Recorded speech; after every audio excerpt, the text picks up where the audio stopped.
dulu.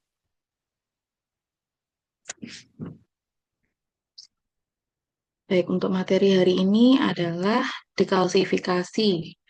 Ini lanjutan dari yang kemarin ya. Kalau dekalsifikasi ini adalah teknik untuk menghilangkan mineral dari tulang atau jaringan yang mengandung garam kalsium lain, sehingga sediaan dapat dibuat dengan baik tanpa adanya kerusakan akibat jaringan yang keras. Jadi kalau yang kemarin kita sudah mempelajari bagaimana mikroteknik jaringan secara umum ya, terutama pada jaringan-jaringan organ dalam, jadi seperti ginjal atau paru dan lain sebagainya. Kalau dikalsifikasi ini lebih ke tulang atau jaringan yang mungkin mengandung garam kalsium.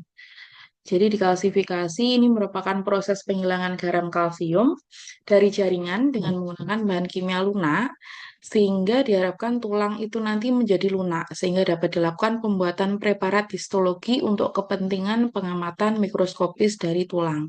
Karena kalau dikalsifikasi ini tidak dilakukan, maka akan sulit untuk memotong tulang, karena komponen tulang itu kan mengandung kalsium dan sifatnya sangatlah keras gitu. Tujuan dekalsifikasi ini untuk membuat jaringan yang mengandung garam mineral tanpa harus mempertahankan garam mineral tersebut.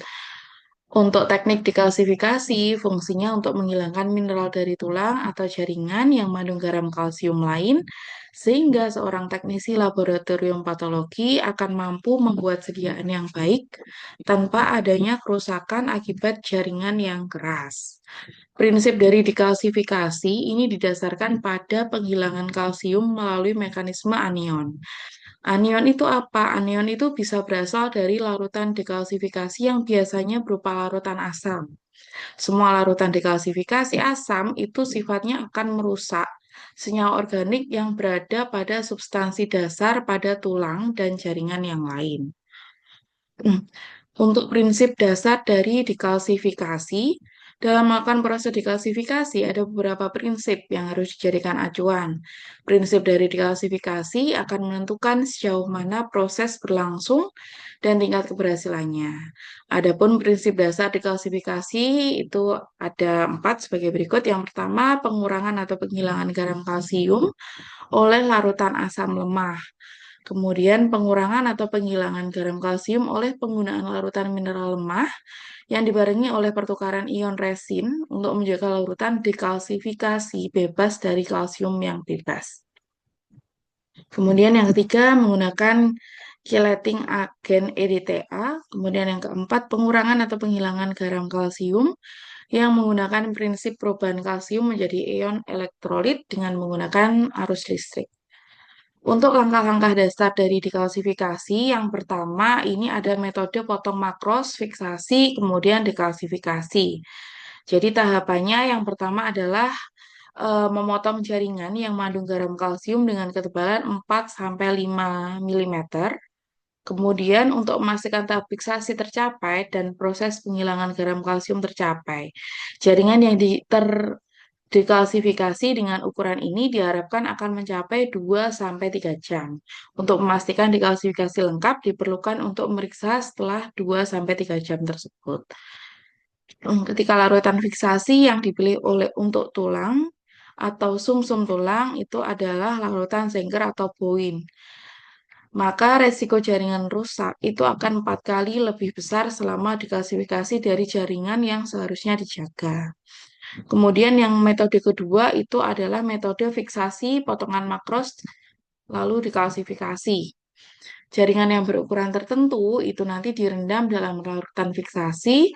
Setelah terfiksasi sempurna, jaringan dipotong dengan ketebalan kurang lebih 5 mm, lalu direndam dengan larutan dekalsifikasi yang dibutuhkan selama waktu 2-3 jam. Sebelum proses dekalsifikasi itu sebelumnya harus dilakukan proses fiksasi. Jaringan keras yang tidak terfiksasi dengan baik akan menyebabkan kerusakan pada jaringan lunak sekitarnya akibat agen dekalsifikasi.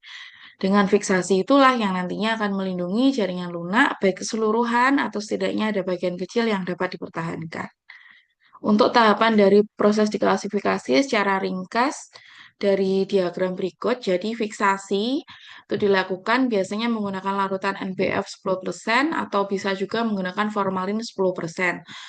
Kalau pengalaman saya itu pakai NBF biasanya masih kurang keras ya, sehingga fiksasinya saya biasanya pakai formalin 10%.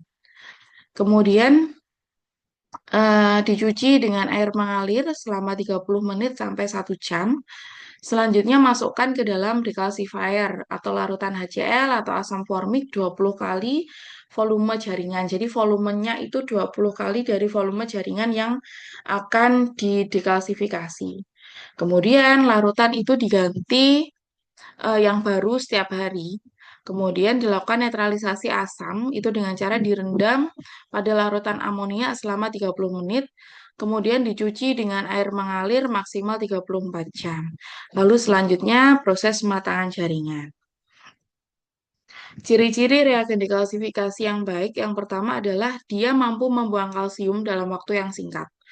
Kemudian tidak merusak komponen jaringan dan target sel yang akan diamati. Kemudian yang ketiga, tidak mempengaruhi proses pencelupan. Untuk macam-macam bahan kimia diklasifikasi, yang pertama ada larutan asam. Biasanya larutan asam ini digolongkan ada dua, asam kuat sama asam lemah. Kalau untuk asam kuat biasanya 10% HCl dalam Aquades dengan waktu 2 sampai 6 jam.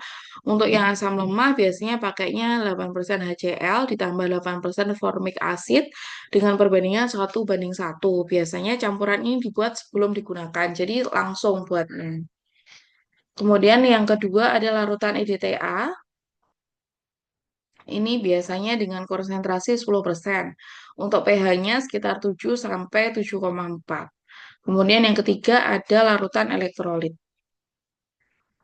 Untuk jenis-jenis bahan dikalsifikasi, ini ada larutan asam mineral dikalsifikasi, ada asam nitrat, ada Perennis Fluid 10%, HCl 10%, sama larutan von Ebner. Lalu untuk yang larutan asam lemah, ada asam formik 10%, Evan dan Kregian, lalu ada Christensen. Untuk spesimen, biasanya yang paling umum yaitu spesimen tulang atau jaringan yang berkalsium. Ini adalah tabel untuk apa namanya asam-asam yang digunakan untuk diklasifikasi. Jadi di sini itu ada asam nitrat, terus ada perens, perenis fluid ya, terus ada asam hidrokloronik, lalu ada von Ebner. Jadi untuk formulanya itu masing-masing asam atau larutan ini berbeda-beda. Dan juga masing-masing juga ada kekurangan dan kelebihan. Kalau asam nitrat itu dia itu lebih cepat. Kemudian kalau pereni pereni fluid itu atau larutan perenis itu dia itu lebih tradisional ya. Tapi untuk proses dekalsifikasi itu dia lebih lambat dibandingkan dengan asam nitrat. Kemudian juga ada asam hidroklorik, itu dia hmm, biasanya digunakan sebelum diberikan HCl gitu. Terus ada juga von Ebner. Ini biasanya dia juga cepat sama seperti hampir sama dengan itu namanya apa namanya asam nitrat. Jadi sama cepatnya hanya saja untuk formulanya itu beda. Kalau asam nitrat itu biasanya dia 5% pada Aquades. Kalau yang von Ebner itu dia pelarutnya itu 50 mili sodium klorid. Kalau untuk Aquadesnya itu 42 mili, lalu ada tambahan hidroklorik acidnya itu 8 mili. Jadi masing-masing ini punya itu sendiri-sendiri ya, ada kelebihannya masing-masing. Kemudian untuk yang asam lemah, untuk golongan asam lemah ini ada asam formik. Ini dia biasanya lebih efektif, simple efektif ya. Jadi dia sederhana tapi lumayan efektif dan dia biasanya 10% itu dilarutkan pada Aquades. Kemudian ada Evan dan kerajian ini terdiri dari asam formik 25 mili, terus ditambah sodium sitrat 10 gram sama Aquadesnya 75 mili. Biasanya untuk Evan and kerajian ini dia itu efektif jika diberikan larutan buffer dan juga ditambahkan dengan sitrat. Kemudian ada juga larutan Crinstansen. Dia ini terdiri dari asam formik 18 mili, sodium formatnya 3,5 gram, lalu ditambahkan Aquades 82 mili. Lalu ada Gooding and Stewart. Ini formic acidnya 5-25 mili, lalu ada ditambahkan 40% formaldehid sebanyak 5 mili, lalu nanti ditambahkan dengan Aquadesnya 75 mili. Kemudian juga ada ini EDTA yang sifatnya tuh netral ya untuk pH-nya tadi kan 7 sampai 7,4. Jadi untuk EDTA ini dia bereaksi tapi dia itu lebih lambat dalam apa namanya dalam perusakan jaringan ya. Jadi untuk melunakkan tulang itu dia butuh waktu yang lama. Untuk prosedur dekalsifikasi, jadi kalau yang tadi itu secara sederhananya ya melalui apa namanya yang sudah dijelaskan di diagram alir tadi. Kalau untuk rinciannya seperti ini. Jadi yang pertama itu menggunakan jaringan yang telah diparafinisasi. Selanjutnya blok para yang ada parafinnya itu tadi itu dimasukkan ke dalam larutan dekalsifikasi dengan perbandingan volume itu sekitar 50 sampai 100 kali dari blok jaringannya. Jadi berkali-kali lipat ya, butuh larutan itu yang banyak gitu. Karena selain ini volumenya juga berkali-kali lipat, itu juga cairannya juga harus diganti berkali-kali. Jadi lumayan agak itu juga agak membutuhkan banyak biaya karena larutan ini tadi. Kemudian yang kedua, cairan harus diganti 1 atau 2 kali sehari sampai dikalsifikasi selesai. Pada saat penyelesaian dikalsifikasi, jaringan langsung dipindahkan ke alkohol 7% selama 10 jam dengan beberapa kali pergantian larutan alkohol dengan konsentrasi yang sama. Setelah 10 jam selesai dilakukan, maka jaringan dilanjutkan dengan proses pematangan jaringan. Untuk faktor-faktor yang mempengaruhi berhasil tidaknya proses diklasifikasi, itu ada 6 faktor. Yang pertama adalah ketebalan tulang. Jadi berbanding lurus dengan waktu diklasifikasi. Semakin tebal tulang, itu waktu diklasifikasi itu juga akan lama. Gitu. Jadi harus bersabar ya, karena kan memang kalau tebal semakin tebal itu kan larutan yang masuk itu kan juga membutuhkan waktu yang lebih panjang sehingga harus sabar. Kemudian yang kedua itu kerapatan atau densitas tulang. Untuk tulang yang mengandung banyak kalsium itu akan membutuhkan waktu yang lama jika dibandingkan dengan tulang yang sedikit kalsiumnya. Kemudian yang ketiga suhu. Suhu ini akan mempengaruhi kualitas pewarnaan inti dan akan mengurangi keefektifan dari pewarnaan. Kemudian yang keempat ada agitasi.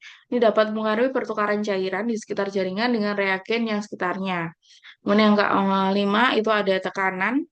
Yang keenam ada volume larutan. Jadi cukup tidaknya volume larutan yang digunakan itu juga sangat mempengaruhi. Karena seharusnya misalnya 50 kali dari eh, 50 kali dari 5 gitu ya. Berarti kan 250 mili. Nah, itu volume itu harus diikuti seperti itu. Jadi kalau mintanya 100 kali itu juga 100 kali, kalau 50 kali ya 50 kali. Kalau misalnya kita diskon-diskon gitu kita turunkan itu bisa juga itu akan mempengaruhi seperti itu. Jadi faktor-faktornya ada 6 ini.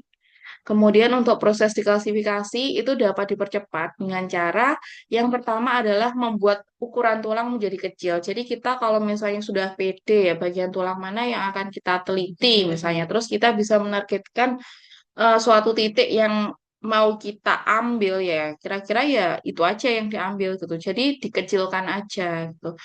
Misalnya kita mau ngecek eh, tulang paha gitu ya, tulang paha pada mencit misalnya. Nah, itu kan kita bisa mengambil misalnya bagian tengahnya atau bagian ujungnya. Kalau bagian keseluruhannya kan pasti membutuhkan volume larutan yang sangat banyak. Selain itu juga nanti prosesnya akan lama gitu. Jadi ya itu tadi kembali lagi dari apa yang mau kita amati. Terus yang kedua bisa dengan cara membuka tulang. Hanya saja untuk membuka tulang ini kita juga harus melihat dulu yang mau kita amati itu bagian apanya. Apakah membuka tulang ini bisa nantinya kita mengamati struktur tulang secara keseluruhan. Misalnya kita mau lihat eh, apa namanya kanal Hervesnya atau kanal likudinya itu apakah kelihatan jika itu nanti dibuka rusak atau enggak. Nah, itu juga harus dipertimbangkan. Makanya untuk pembukaan tulang ini juga harus ditinjau dulu yang mana yang mau kita teliti kira-kira prosedur ini ngerusak atau enggak. Kalau sekiranya ngerusak yang jangan dilakukan. Kemudian membuang kulit dan jaringan lunak di sekitar tulang. Jadi alangkah baiknya kalau memang yang akan kita amati itu tulang, itu ya memang otot-otot di sekitarnya itu dibersihkan. Jadi kalau itu bersih, ya itu juga sangat membantu untuk proses dekalsifikasi.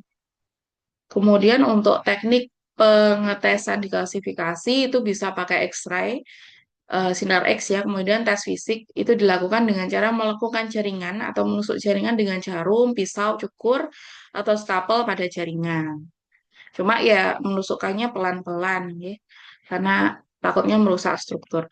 Kemudian yang ketiga itu dengan menggunakan tes kimia, dengan memberikan larutan 5% amonium hidroksida dan amonium oksalat 5% untuk perbandingannya 1:1.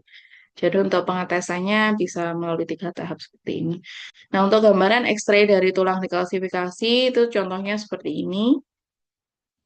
Kemudian untuk cara kerja tes kimia, itu yang pertama, ini yang pakai perbandingan 1:1 tadi. Jadi untuk cara kerjanya, yang pertama adalah pipet larutan dekalsifier sebanyak 5 mili dari bagian bawah jaringan, dimasukkan ke dalam tabung reaksi, kemudian ditambahkan 10 mili larutan campuran amonium hidroksida atau amonium oksalat, kemudian diaduk dan didiamkan selama 1 malam. Lalu yang ketiga, diklasifikasi dinyatakan tuntas apabila 2 hari berturut-turut tidak terbentuk endapan. Apabila proses diklasifikasi belum tuntas, maka dapat dilanjutkan selama 2 sampai 3 hari. Untuk gambaran slide, hasil dekalsifikasi itu seperti ini. Jadi kalau dengan dekalsifikasi itu bagian inti-inti selnya itu lebih mudah untuk diamati. Kalau tanpa diklasifikasi, gambarannya seperti ini. Gitu. Baik, sekian dari penjelasan saya. Mungkin Bapak Ibu ada yang ingin ditanyakan terkait materi hari ini, terkait dekalsifikasi. Jadi ini memang lanjutan materi yang lalu-lalu Bapak Ibu. Kalau kemarin kita kan awalnya mikroteknik, kemudian bagaimana pewarnaan HE, terus bagaimana pewarnaan imunohistokimia. Nah, ini lanjutannya itu untuk pewarnaan tulang atau dekalsifikasi itu tadi, menghilangkan kalsium.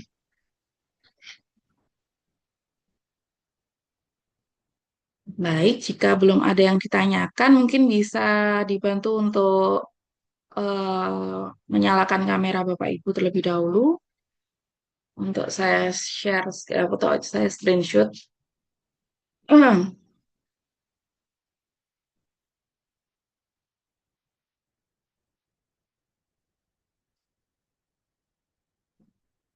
Baik.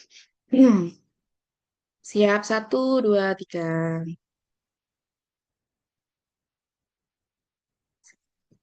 Slide kedua, 1, 2, 3. Baik, terima kasih atas kehadiran Bapak Ibu hari ini. Semoga materi yang diberikan bisa bermanfaat. Saya kurang lebihnya mohon maaf Bapak Ibu. Saya akhiri. Sampai ketemu di pertemuan berikutnya. Saya tutup. Wassalamualaikum warahmatullahi wabarakatuh. Selamat siang. Waalaikumsalam warahmatullahi wabarakatuh. Terima kasih, Terima Bu. kasih, Bu. Ya, sama-sama.